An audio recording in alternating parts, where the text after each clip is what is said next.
오늘 말씀은 사도행전 15장 21절입니다.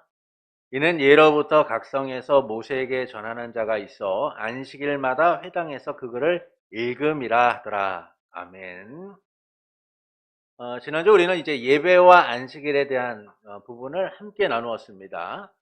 선하시며 만물에게 선을 행하시며 만물에 대하여 통치권과 주권을 행사하시는 하나님만을 예배하는 것이 합당하다라는 거예요.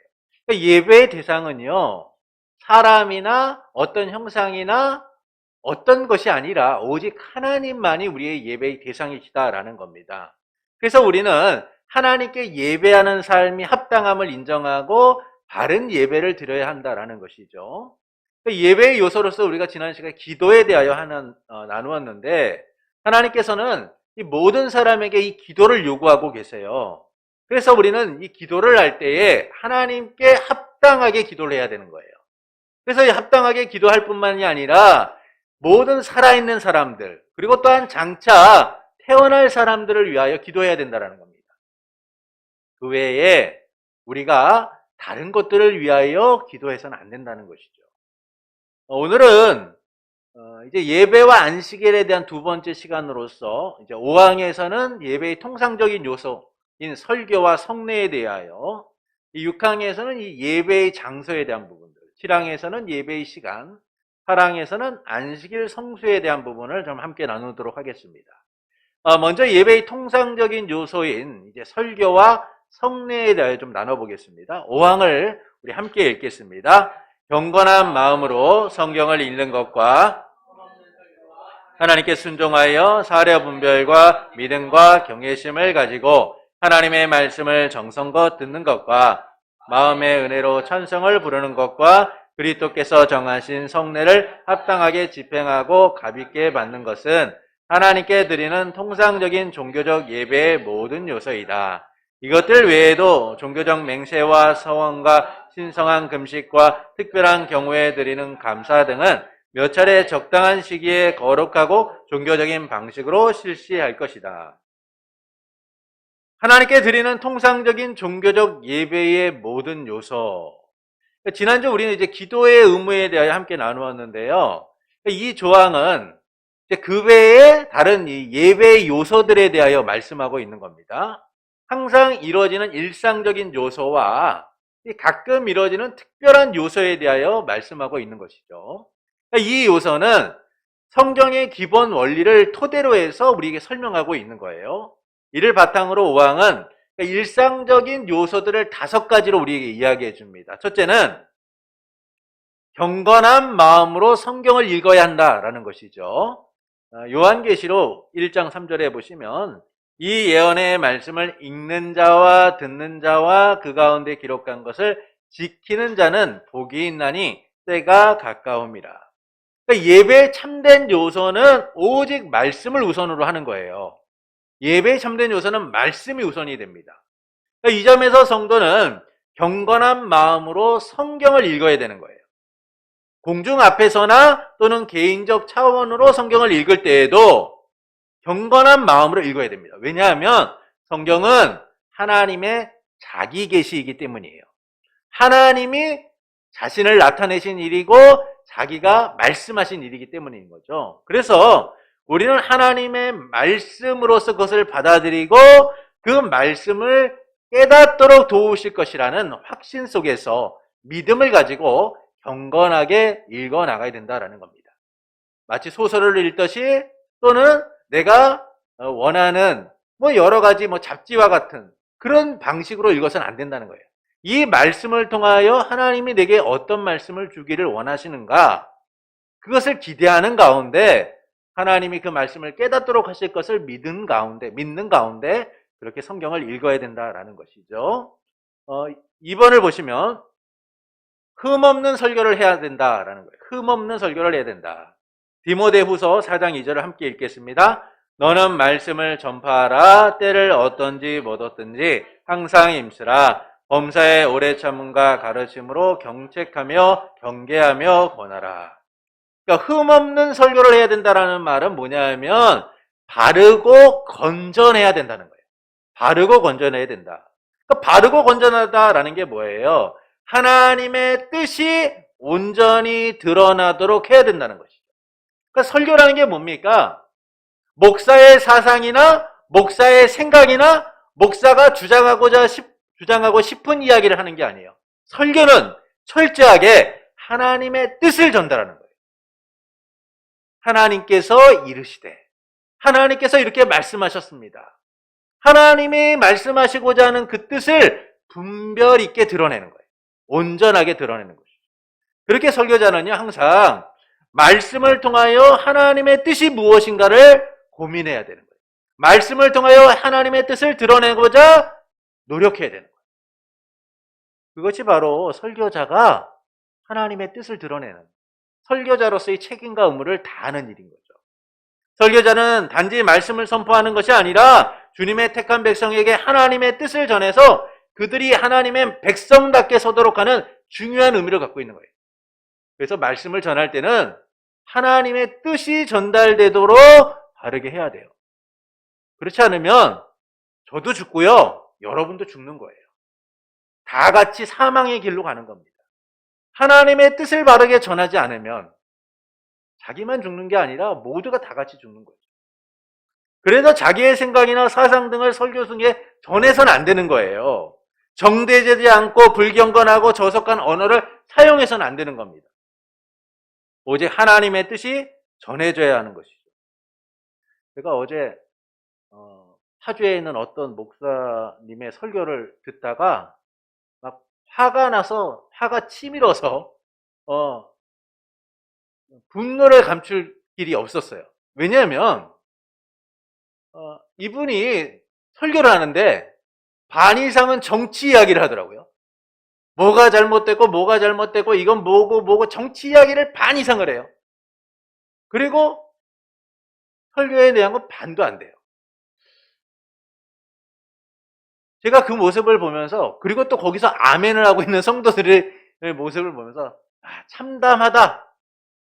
참담하다라는 생각이 들어요. 여러분, 우리가 각자가 생각하는 바가 다 다를 거예요. 그러나 목회자로 섰다면 하나님의 뜻을 바르게 전하는 일을 우선으로 해야 되는 거예요.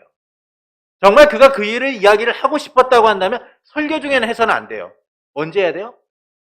광고 시간에나 해야죠. 그럼 여러분, 이러니까 우리 기도합시다 뭐 이렇게 해야죠. 그런데 이런 일들이요, 이 분의 문제만이 아니라 오늘날 많은 이들이 동참하고 있다는 거예요. 어떤 이들은 저속한 언어를 사용하고 어떤 이들은 불경한 언어를 사용하고 있음에도 불구하고 그것을 아무렇지도 않게 받아들이고 있어요. 그러니까 이게 우리가 갖고 있는 큰 문제인 거예요. 그래서 목회자는 항상 그 언어가 경건해야 되고 바른 언어를 사용해서 하나님의 뜻을 전하고자 힘쓰는 이들이 돼야 돼요. 그렇지 않으면 그것은 하나님을 모독하는 일이에요. 하나님의 맡기신 일을 모독하는 거죠. 성도를 사망으로 이끄는 안타까운 일이에요. 앞을 보지 못하는 자가 사람들을 이끌고 간다면 어떻게 되겠습니까? 다 같이 죽는 거죠. 하나님께서는 거룩하시고 질서의 하나님이신 거예요. 그래서 세상처럼 불경건하고 저속한 언어를 사용해서는 안 됩니다. 그런데도 이것이 문제가 되지 않는 것처럼 사용하는 이들이 있다는 것은 스스로 하나님께 드리는 예배를 오염시키고 병들게 한다는 거예요. 그래서 성경 읽기는 모든 사람이 할 수 있지만 설교는요, 그 직분을 맡고 충분히 입증된 사람만이 해야 되는 거예요. 저와 같은 목회자라고 한다고 해도 바르게 전하지 못하면 그 자리를 내려와야 돼요. 그 사람의 인격이나 그 사람이 갖고 있는 사상을 얘기하는 게 아니에요. 하나님의 말씀을 전하는 이 자리만큼은 바른 것을 전할 수 있어야 된다는 거예요.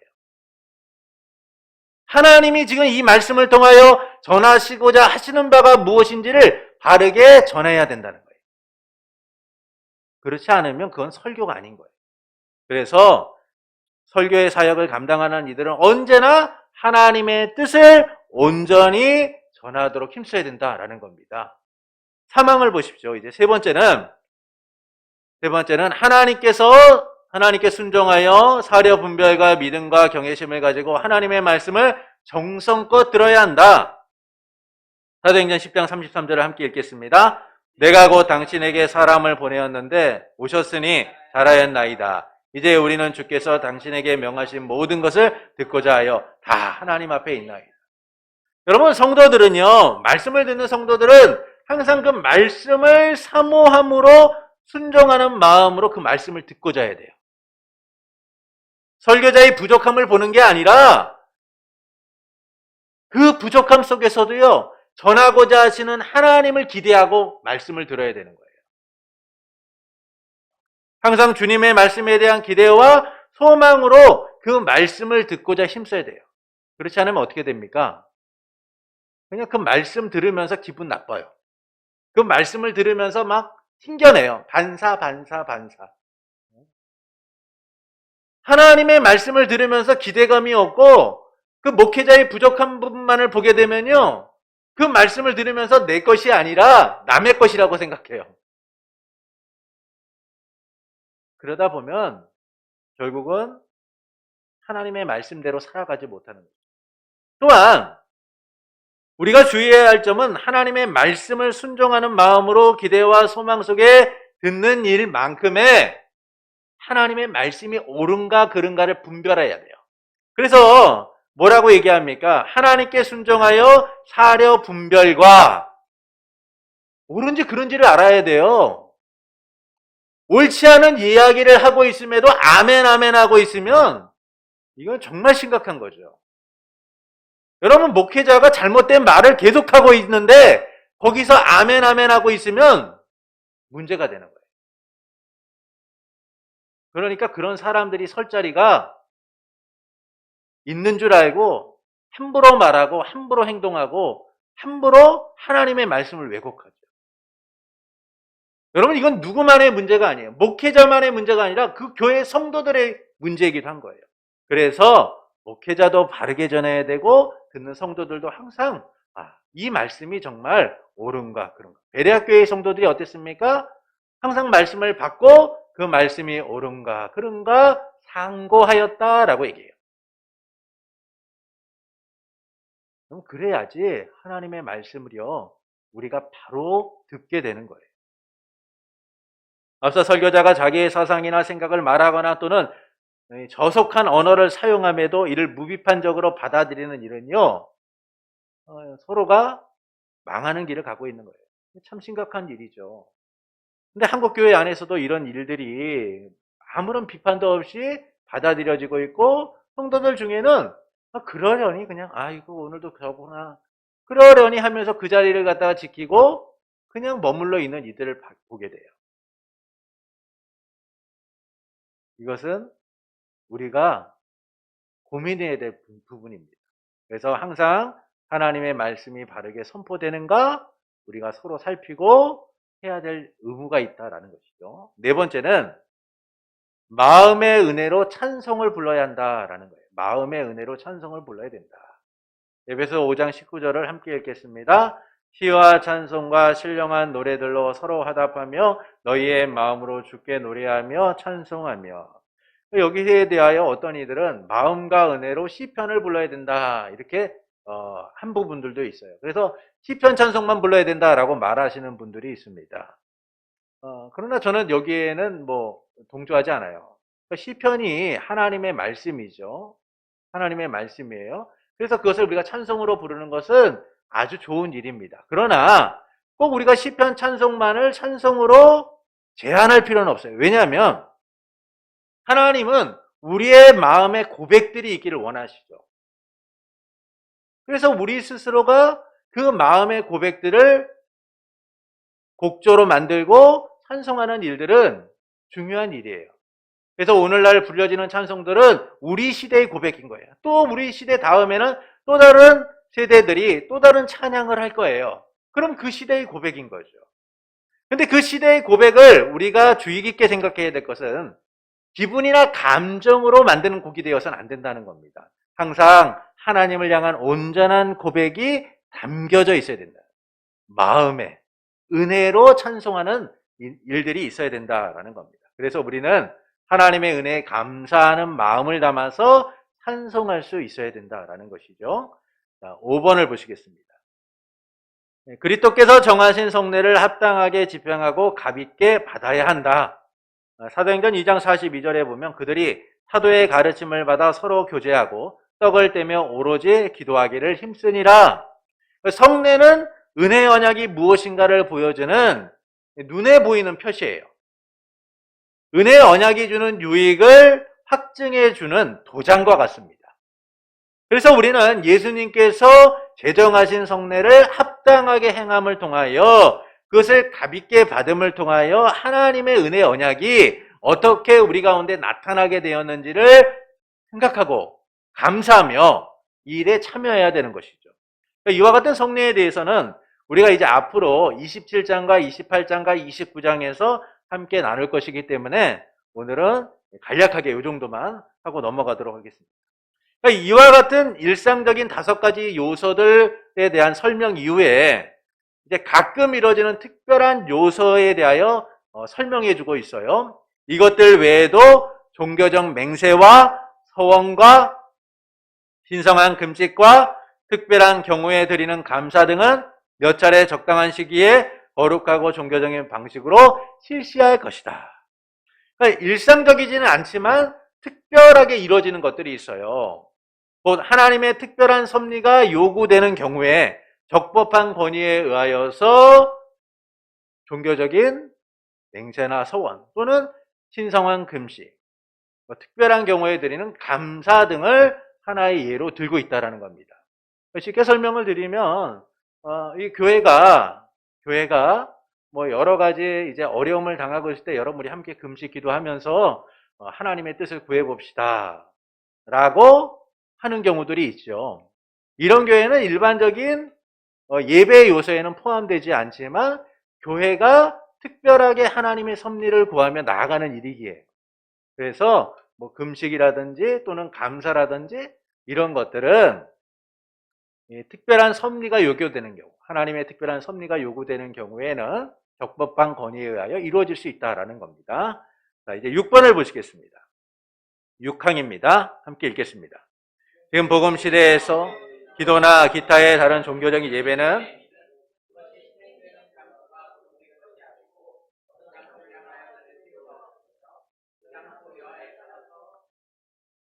기도나 예배 행위가 더 잘 연락되는 것도 아니다. 하나님께서는 어디서나 신령과 진리로 예배를 드려야 한다. 요한복음 4장 21절부터 24절을 보시겠습니다. 4장 21절부터 24절입니다. 우리가 말씀을 교독하겠습니다. 예수께서 이르시되 여자여 내 말을 믿으라. 이 산에서도 말고 예루살렘에서도 말고 너희가 아버지께 예배할 때가 이르리니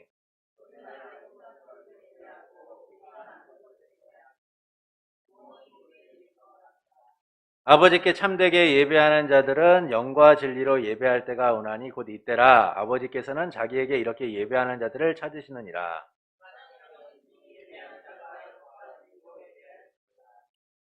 예수님의 낮아지심과 높아지심을 통해서 예배를 위한 특별한 장소가 폐지되게 됩니다. 구약 시대에는요, 예배의 장소가 모세의 성막이나 또는 예루살렘 성전으로 제한되어 있었어요. 그러나 인격적 성전이신 예수님께서 십자가에 죽으시고 부활하심을 통하여서 신약 시대에는요, 장소가 문제가 되지 않게 됩니다. 왜냐하면 우리가 하나님의 영적 성전으로서 하나님을 모시고 살아가기 때문인 거죠. 그래서 우리는 예수님을 통해 영적 성전으로서 장소의 구애를 받지 않고 성령과 진리 안에서 예배를 할 수 있게 된 거예요. 어디서나 우리가 모여서 예배하는 것이 예배의 처소가 되고 하나님의 임재를 경험하는 축복의 장소가 되는 것이죠. 그러니까 이와 같은 예배는요, 그 다음에 보시면 각 가정에서 매일 그리고 은밀한 중에 개별적으로 드릴 수도 있고 더욱 엄숙하게 공적인 모임들에서도 드릴 수 있으나 하나님께서 자기의 말씀이나 섭리에 따라 기도나 예배를 드리도록 요구하신 때에 경솔하게 행하거나 고의로 소홀히 하거나 저버려서는 안 된다. 히브리서 10장 25절을 함께 읽겠습니다. 모이기를 배하는 어떤 사람들의 습관과 같이 하지 말고 오직 권하여 그날이 가까움을 볼수록 더욱 그리하자. 성도는요, 모든 예배를 소중하게 여겨야 되는 거예요. 특히 공적인 예배를 위해서 우리는 모이기에 힘써야 됩니다. 예배를 위한 우리의 모임은 우리가 하나님 나라 백성임과 그 은혜 아래 거하고 있다라는 사실을 고백하는 귀한 시간인 거예요. 우리의 정체성을 확인하는 축복의 시간인 겁니다. 그래서 성도들은 모이기에 힘써야 돼요. 그런데 오늘날은 어떻습니까? 모이기를 패하고자 하는 이들이 있죠. 왜 굳이 교회 가서 예배를 드려야 돼? 라는 생각을 갖고 있는 분들이 있어요. 그러나 하나님이 우리에게 이와 같은 교회 안에서 하나의 공동체를 이루고 하나의 교회로서 함께 예배를 드리도록 한 것은 우리가 서로 함께 지어져 가야 하는 존재이기 때문이에요. 예수 그리스도와 함께 지어져 갈 때, 서로가 함께 연결되어 갈 때 의미가 있는 존재인 거죠. 여러분, 가끔 아파트가 부실공사가 나고 쉽게 벽이 무너지는 그런 일들을 우리는 뉴스를 통해서 봐요. 이유는 간단해요. 철근과 철근 사이를 잇는 콘크리트가 제대로 부어지지 않았기 때문이에요. 붙어 있지 않았기 때문이죠. 그래서 건물이 멀쩡해 보이는데 금방 금이 가기 시작하고 무너지기 시작합니다. 여러분, 성도의 삶도 마찬가지입니다. 왜 우리가 이렇게 힘들게 하루를 정하여 오전부터 오후까지 예배를 드리고 하나님 앞에 이렇게 예배를 하나? 그것은 우리가 서로 함께 지어져 갈 때, 함께 서로가 예수 그리스도 안에서 연결되어 갈 때 진정한 성도로서 세워져 갈 수 있기 때문인 거죠. 이 시간은 하나님의 백성임을 고백하는 시간이고 하나님께 영광을 돌리는 시간이고 우리가 함께 지어져 가는 시간인 거예요. 그래서 우리는 이 예배를 소중하게 여기고 살아가야 됩니다. 아무리 세상이 그 예배를 패하고 그 예배의 중요성을 갖다가 가치 없다라고 말해도 우리는 이 예배를 생명처럼 여기고 살아갈 수 있어야 돼요. 예배는 우리의 삶에 포기해서 되는 일이 아니라 포기해서는 안 되는 중요한 일인 거예요. 이것이 약화되거나 인정되는 순간부터 교회와 성도는 위기를 맞게 되는 겁니다. 여러분, 교회를 떠나서 예배를 드리는 것을 한 달, 두 달만 멈춰 보십시오. 그러면 다시 교회로 돌아올 수 있느냐? 안 돌아와요. 우리는 생각하길 내가 한 달, 두 달 멈추고 다시 교회를 나올 거야 라고 생각하고 교회를 떠난다고 할지라도 돌아오지 않는 경우가 대부분 많아요. 그것은 우리가 갖고 있는 연약함들이죠. 우리의 문제인 거예요. 그래서 우리는 이 예배를 소중하게 여기고 지키고자 힘써야 되는 거예요.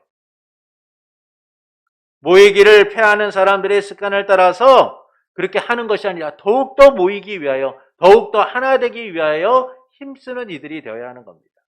바른 신앙과 바른 고백과 바른 교제를 통하여 우리가 성도임을, 하나님의 성전임을, 교회임을 드러내고 함께 해나갈 수 있어야 돼요.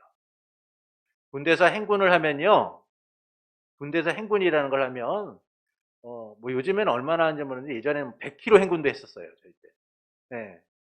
100km 행군, 40km 행군 뭐 이런 거 60km, 70km 막 하고 그랬는데요. 처음엔 갈 때는 뭐 갈만하다가 중간쯤 되면 못 갈 것 같아요. 너무 힘들어가지고. 네. 말들이 납니다. 나 이제 도저히 못 갈 것 같아. 그런데 옆에서 누가 총 들어주고 누가 군장 들어주면 가게 돼요. 신앙도 마찬가지입니다. 나 혼자 신앙생활하는 게 아니에요. 우리가 이 예배를 통하여 우리의 정체성을 확립하고 우리가 함께 살아가고 있는 하나님의 백성임을 확인하면서 함께 그 짐을 짊어지고 가는 거예요. 우리 주 예수 그리스도께서 나의 짐을 짊어주셨던 것처럼 우리는 성도의 짐을 함께 짊어지고 그 길을 가는 거예요. 힘들지, 어렵지.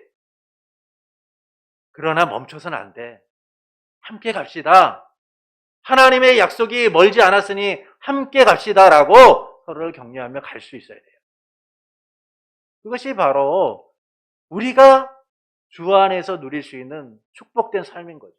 그래서 모이기를 패하는 사람들과 같이 하는 것이 아니라 더욱더 우리는 모이고자 하나 되고자 힘쓰는 이들이 되어야 되는 겁니다. 이 점에서 예배는 우리가 반드시 지켜야 될 아주 중요한 일이다라는 거예요. 7번을 보시겠습니다. 7항입니다. 함께 읽겠습니다. 일반적으로 하나님께 예배하기 위하여 일정한 시간을 정하는 것은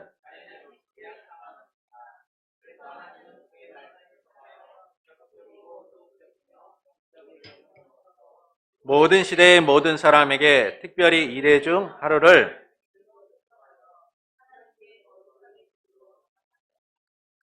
창세로부터 그리스도의 부활까지는 한 주간의 마지막 날이었으나 그리스도의 부활 이후로는 한 주간의 첫째 날로 바뀌었다. 성경에는 이날이 주의 날로 불린다. 이날은 세상 끝날까지 기독교의 안식일로 지켜져야 한다. 사도행전 20장 7절을 읽겠습니다. 그 주간의 첫날에 우리가 떡을 때려하여 모였더니 떠나고자 하여 그들에게 강론할새 말을 밤중까지 계속하매. 칠항은 이제 예배를 하기 위해 특별히 지정된 날에 대하여 말씀하고 있습니다. 하나님께서는 말씀을 통해서 적극적이고 도덕적이고 영구적인 명령으로서 모든 시대의 모든 사람들에게 7일 중 하루 마지막 날을 안식일로 택해서 거룩히 지키도록 명령을 하셨어요. 이는 하나님의 통치 아래 거하는 하나님 나라의 백성으로서 창조주이시고 주권자이신 하나님을 예배하도록 하기 위한 겁니다. 그러나 이 같은 안식일은요, 예수 그리스도의 부활을 통하여 한 주간의 첫날로 바뀌게 됩니다. 성경에서는 이 날을 주의 날이라고 설명해주고 있죠. 부활의 날, 주님의 날이다라고 설명해요. 그러니까 이처럼 예수 그리스도의 부활을 통해 안식일은 끝나고 한 주간의 첫날이 주님의 날로 지켜지게 된 겁니다. 이는 예수님께서요, 안식일의 주인으로서 안식일의 의도를 회복하시고 궁극적 목적을 성취하셨기 때문인 거죠. 예수님께서 종말론적인 안식을 우리에게 제공하신 거예요. 그 종말론적 안식이 무엇입니까? 구원이에요. 하나님이 예수님을 통하여서 우리에게 구원을 허락하셨고 그 구원을 통하여 우리는 성취된 안식을 누리며 또한 그 성취된 안식이 완성될 것을 기대하며 살아가도록 만드신 거죠. 그래서 우리는 이미 성취된 안식 또한 아직 성취되지 않은 안식을 기대하며 모든 날 하나님의 통치를 아래서 살아갈 수 있어야 된다는 겁니다. 이는 주의 마지막 날을 지켰던 구약시대의 안식일의 개념과는 차원이 다른 거예요. 예수님의 부활을 통해 우리는 성취된 안식의 날을 누리기 때문인 겁니다. 그래서 우리는 이 성취된 안식을 하나님의 통치 아래에서 주일만이 아니라 모든 날 지켜야 된다는 거예요. 그러나 우리가 주의 첫날을 구별하여 주일로 지키는 것은 하나님의 통치를 받는 백성으로서 예배하기 위해서예요. 하나님이 우리를 부르신 목적이 뭡니까? 하나님의 왕되심을 인정하고 그분을 찬송하도록 하기 위해서요. 하나님께 예배함을 통하여 백성됨을 누리도록 하시기 위해서인 겁니다. 그래서 우리는 하나님의 부르신 목적 속에서 특별히 한 날을 정해서 하나님께 영광을 돌리고 예배를 돌리는 거죠. 그래서 우리는 모든 날을 주님의 날로 지켜야 하지만 특별히 이 주일을 지키기 위해 힘써야 된다라는 겁니다.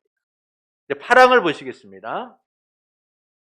함께 읽겠습니다. 그러므로 안식일은 주님께 거룩하게 지켜야 한다. 이를 위해서 사람들은 그들의 마음을 합당하게 준비하고 그들의 일상적인 일들을 미리 정돈한 연후에 그날의 종일 자기의 일과 그들의 세상적인 일에 대한 말이나 생각 그리고 오락을 중단하고 거룩하게 안식할 뿐 아니라 모든 시간을 바쳐서 공적으로 개인적으로 하나님께 예배하는 일과 부득이 해야 할 필요가 있는 일과 자비를 베푸는 일을 해야 된다.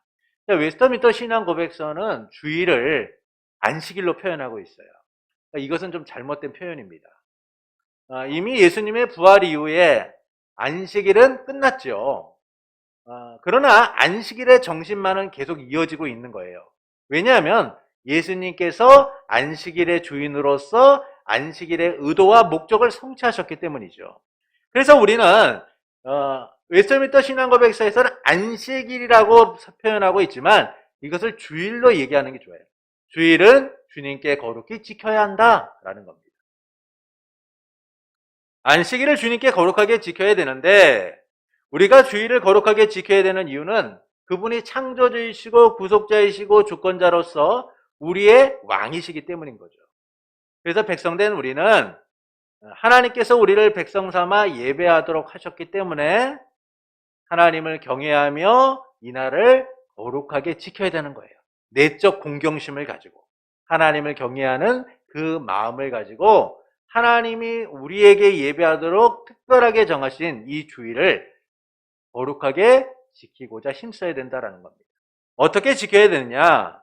세 가지를 이야기해 주고 있어요. 첫째는 사람들은 그들의 마음을 합당하게 준비하고 그들의 일상적인 일을 미리 정돈해야 한다. 예배를 드리기 위해서 마음과 자기의 일을 중단할 수 있어야 된다는 거예요. 그렇지 않으면 하나님께 온전히 예배를 드릴 수 없죠.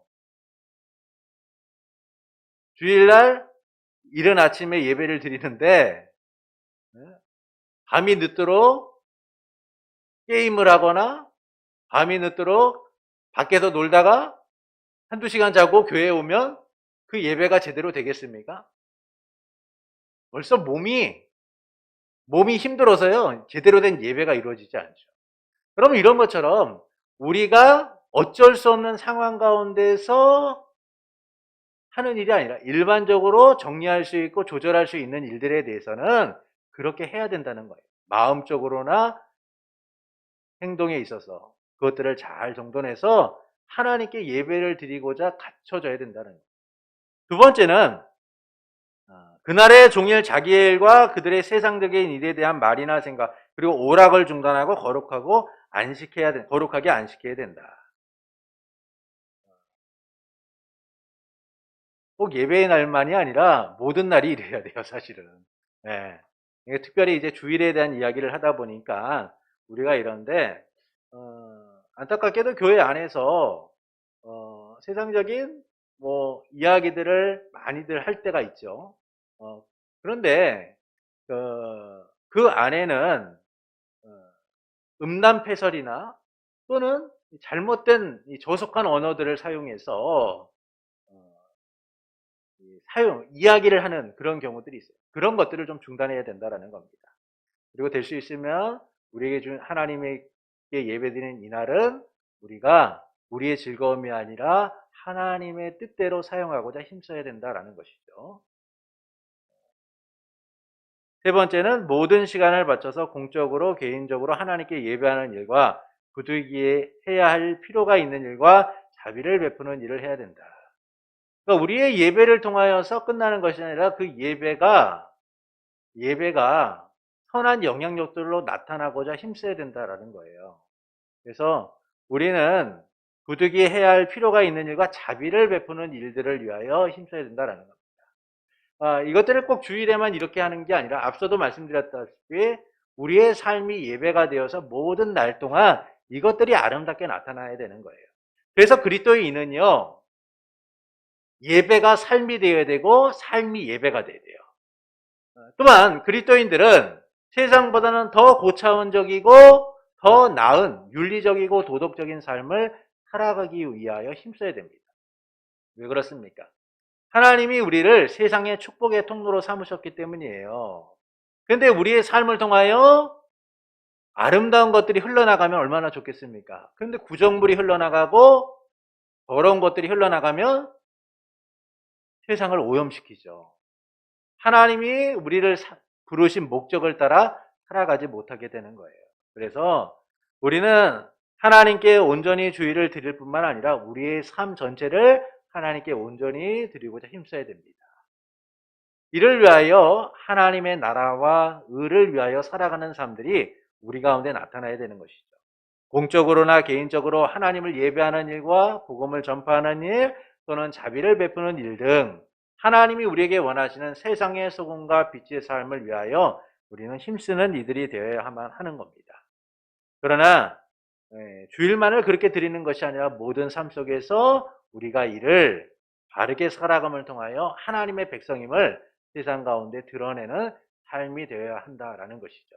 어느 곳에서든 어디서든 우리가 하나님의 백성으로서 예배자로서 살아가고 있음을 나타내야 하는 겁니다. 우리 핵심 요약을 보시겠습니다. 경건한 마음으로 하나님께 드리는 통상적인 종교적 예배의 요소들이 있다. 앞서 얘기했듯이 우리가 일반적으로 드리는 예배의 요소가 있고 특별한 예배의 요소가 있다라고 말씀을 드렸어요. 일반적으로 드리는 예배의 요소는 우리가 잘 아는 것 같이 말씀을 읽는 것과 말씀을 듣는 것과 성례와 찬송 이런 것들이 다 포함되는 거죠. 두 번째는 복음 시대에는 기도나 기타의 다른 종교적 예배의 장소가 고정되어 있는 것이 아니다. 구약 시대에는 모세의 성막이라든지 예루살렘 성전에서만 예배가 드려져야 됐어요. 그래서 사마리아 여인이 예수님께 묻잖아요. 예수님, 유대인들은요, 예루살렘 성전에서 예배를 드려야 된다라고 말하고, 우리 사마리아인들은요, 사마리아에서 예배를 드려야 된다라고 그렇게 말합니다. 도대체 어디서 예배를 드려야 하나요? 그때 예수님께서 뭐라고 말씀합니까? 예루살렘에서 드리는 게 맞다. 그러나 앞으로는 너희가 어디서든 예배를 드릴 수 있다. 성령과 진리 안에서 예배할 때가 올 것이다 라고 말씀하시죠. 그러니까 예수님이 이 땅 가운데 오시고 십자가의 죽으심과 부활을 통하여 우리의 예배의 장소는 어느 곳이서든 가능하게 되었다는 거예요. 왜냐하면 우리가 하나님의 영적 성전으로서 세워졌기 때문인 거죠. 3번, 일반적으로 하나님께 예배를 드리기 위하여 일정한 시간을 정하는 것은 자연의 법칙에 합당하며 창세로부터 그리스도의 부활까지는 한 주간의 마지막 날이었으나 그리스도의 부활 이후로는 한 주간의 첫째 날로 바뀌었다. 예전에는 안식일, 한 주간의 마지막이 안식일로 지켜졌습니다. 그러나 예수님의 부활 이후에는 한 주의 첫날이 우리가 지켜야 될 날로 정해졌죠. 그것은 우리의 모든 삶이 주님의 부활과 함께 시작되었기 때문인 거예요. 그래서 우리는 이날을 특별하게 여기고 주님 앞에 예배하는 그런 자들이 되어야 한다라는 겁니다. 그러므로 주일은 주님께 거룩하게 지켜야 된다. 우리의 예배의 대상이 되시는 하나님께 내적 경건과 내적 공경심과 외적 경건한 행위를 통하여 하나님 앞에 온전히 예배를 드릴 수 있어야 된다는 것이죠. 마음으로나 삶으로나 모든 면에서 우리가 하나님이 기뻐하시는 뜻이 무엇인가를 분별하여서 바른 예배를 드리고자 힘써야 된다라는 겁니다. 이처럼 우리는 이제 예배와 안식일에 대한 내용들을 보았습니다. 예배라는 것을 우리가 중요하게 여겨야 되는 것은 이 예배는 우리의 부르신 목적에 합한 삶이기 때문인 거예요. 그래서 우리는 이 예배를 소중하게 여기고 이 예배를 통하여 우리의 정체성을 확인하게 되는 거죠. 하나님이 나 같은 죄인을 하나님의 자녀로 삼아주신 그 은혜에 감격하며 그 예배를 소중하게 여길 수 있는 이들이 되어야 하는 겁니다. 그래서 예배를 패하고자 하는 이 시대 속에서 예배를 소중하게 여기고 예배의 기쁨과 감격을 누리는 하나님으로 인하여 즐거워하는 복된 성도가 되기를 예수님의 이름으로 축원합니다.